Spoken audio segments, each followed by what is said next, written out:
Hello everybody, this is Daniel Aipa, and today I'm going to take you through 4 of my favorite shoulder exercises.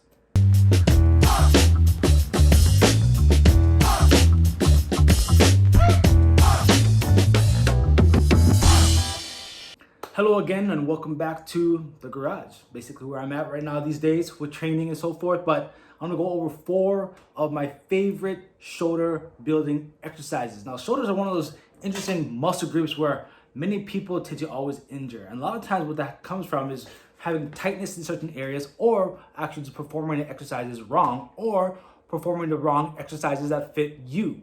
So it's not so much about doing a bunch of shoulder stuff, but figuring out which shoulder exercises work the best for your shoulders. Okay, so I want to break down 4 of the exercises that I like that work for my shoulders. So for me, my history in shoulder injuries is from baseball. I used to be a pitcher growing up, and I threw out my right arm long time ago and had the chance to get surgery, decided not to get surgery because it was one of those things where it could help, it couldn't help, and I decided not to do anything about it.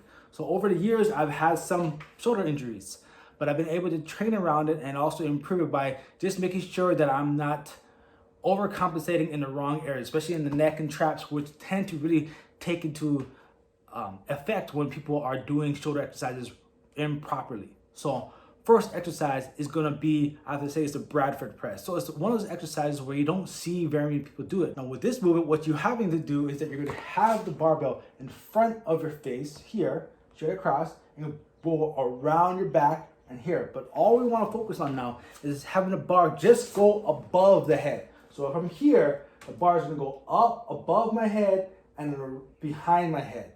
And when I lower it, I don't want to get too low. I just want to get to the bottom of my cranium or to my ears. So what's we're working on here is a movement is this.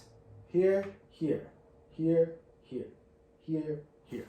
And that's just constant tension on that shoulder muscle. And you'll feel it. You don't have to go really, really heavy as well, because it's just a constant tension movement where your shoulders are working throughout the full time. Now the Bradford presses is one of those exercises where you don't want to go super heavy. You want to stick within probably the rep ranges of 8 to 12 reps. And that's 1 rep is behind and back and front. That's 1. It's not going to bang up the joints, and it'll put constant tension on the muscle as well. Next exercise, along with the Bradford press, is going to have to be one of my other favorite ones, is the Seesaw Press. And the Seesaw Press, we can use the kettlebell or we can use dumbbells. For the Seesaw Press, what we're holding to either kettlebell or dumbbell, and we're alternating. But as we're coming down, we're pressing up, like a seesaw effect, back and forth. It's not so much alternating when we have to reset. It's we're up as we're coming down. This one's going up, back and forth, back and forth. What that really engages not only just your shoulders, your shoulder stability, but also your core. Your core tends to just fire up like crazy because all that seesaw effect, we're trying to not go so much side bending back and forth. We want to stay nice and tight. So that is number 2. The next one is going to be a lateral raise. Now the lateral raises, I have many people ask me, what's the best way to do the lateral raise? The best way to do the lateral raise is the way that you feel your lateral or your medial deltoids working. So oftentimes we have people doing a bunch of these over and over and over again, but don't feel anything here. They feel it in the neck, they feel it in the traps, they feel it in their arms more. So what we have to do is make sure that we make adjustments. So we can either do a single arm where we really focus on just this shoulder coming up and making sure our traps don't come into play. Now what I like to do is not have so much to the side, because if you're side, traps are going to elevate the shoulder and the arm. That's what the function of the trap is. But if we take it out of that plane of going sideways, we go kind of at an angle, say like almost 45-degree angle to your sides here, we are able to really focus on that shoulder joint and so not allow that trap to overtake that movement. Now it will take into that movement, but not so much as if we did this. So see how my traps kind of come up here rather than going there. Traps don't have to come so much into play. Okay. Next thing, we have a lot of those cues where we want to make sure our pinky comes up like this, as if we're pouring out a pitcher, a beer, or maybe milk or water, whatever you drink these days. I don't know.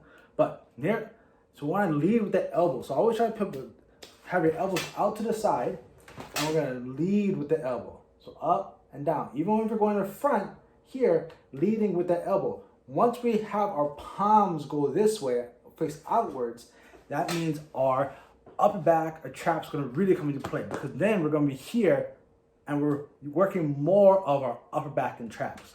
So palms down, pinky up, shaka bra. All right, that's a good way to think about it, is that we want to make sure if we are doing this and all we feel is our neck really getting to the work done, the brunt of the work going on, then we have to make changes and you got to make adjustments, or you have to go lighter. So it's not so much about what's the best way to do the exercise. The best way to do the lateral raise is you have to find the best angle that works for you so that you can get that connection with that shoulder. And sometimes it just takes a little more thought and intention rather than just using your arms and go, go, go, go. It's just think about it first. Make sure the right muscles are working. Don't just do the movement because you see people do the movement. If this is feeling like it's taking the breath on work, change the angle, go lighter, figure it out yourself, because I can't give you the ultimate answer, because there's no ultimate answer out there. Hope that helps out. Last one is the rear delts. So the rear delts is, I always tell people, that's like the secret weapon. The rear delt is definitely one of those muscle groups that really finish off the whole deltoid. You have the front, you have the mid, and you have the rear. The back part is really important, not only just for like physique wise, but also just posture. Also for shoulder health. You want to make sure you have good posterior shoulder strength in order to compensate for all the work that we do here, from typing and being on a computer and being everything's in front of us. We don't have very much things that happen in the back of us, so working on the back is very important. Now, there are many different rear delt exercises. You can do reverse flies, but my ultimate favorite one is going to have to be with the suspension trainer.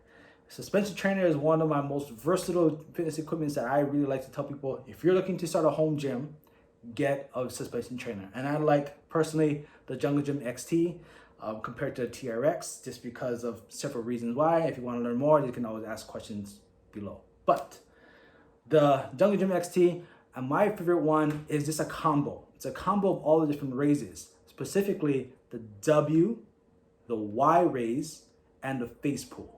Okay, so on those things, I always try to go those as a combo. So I'll go 8 W's, 8 Y's, 8 face pulls as one set, just to hit the whole back part. Now, what's really important is that when we're doing these, especially with the face pulls first, the plane of movement is to the eye. Okay, so when our elbows back to the eye, and again, we don't want to have our backs take into account. So we really have to make sure that we keep our shoulders down, and we're pulling back, pull back into our eye. Face pull to the face. Then after that, we're going to go into a W. The W is basically doing an external shoulder rotation and pulling it out here. And I tell people this make a W. Boom, boom, W, W, okay? And we're gonna hold that position. So rather than just going, we want to make sure we create enough tension in the back muscles, especially in the posterior delts, in order to get the work done.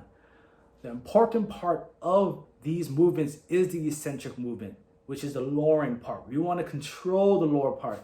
Many times when people are doing any of those raises, they do the contraction and then just kind of falter back. Just clumsily just go slack. You really want to keep the tension on the straps. And that is why I like the suspension trainer, because you can look at the strap itself, and once that strap begins to kind of sag a little bit, that means your muscles are not having full tension. So throughout the full range of motion, you want to keep that nice and tight on the straps itself, because that's a good signal that that's what's happening with your muscles. So once that thing sags down, that means at that point of the movement, your muscles are no longer holding on to that tension. So those are 4 exercises, all right? We got the Bradford Press, we got the Seesaw Press, we got the Lateral Raises, okay? Make sure you do the Lateral Raises right. If you have a hard time, you can also just bring this thing up into an incline. Let me just that fast. Like this, like so, and just lean into it, and then do a lateral raise. What that does is that it takes out that want of using your back, using your shoulders, and really isolates you to use those arms, okay? So that's just another tip that you can use for lateral raises. As for rear delts, really try those exercises with the suspension trainer. If you don't have a suspension trainer, you can do those exact same exercises on the incline bench as well. I'll go at a 45-degree angle. okay? Lying down with a light, and I can still do a face pull. So if I have a light dumbbells, I can still go face pull here. I can still go W's, up, okay, up, and I can still go Y raise. There, with the dumbbells. And you don't have to go super heavy. You can probably just use like a 5-pound dumbbell. That's what I usually use. But you really want to make sure that you're focusing on the muscle that's being worked. If you don't feel that muscle working, that means you're doing it wrong. So you have to make adjustments that works best for you. Whew. Hope you enjoyed that one, by the way.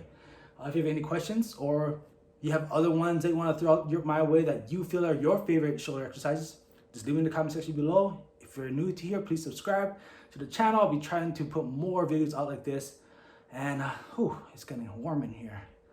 That's a Hawaii heat coming for you. But that's Pauka Papa, aloha, and all we hope.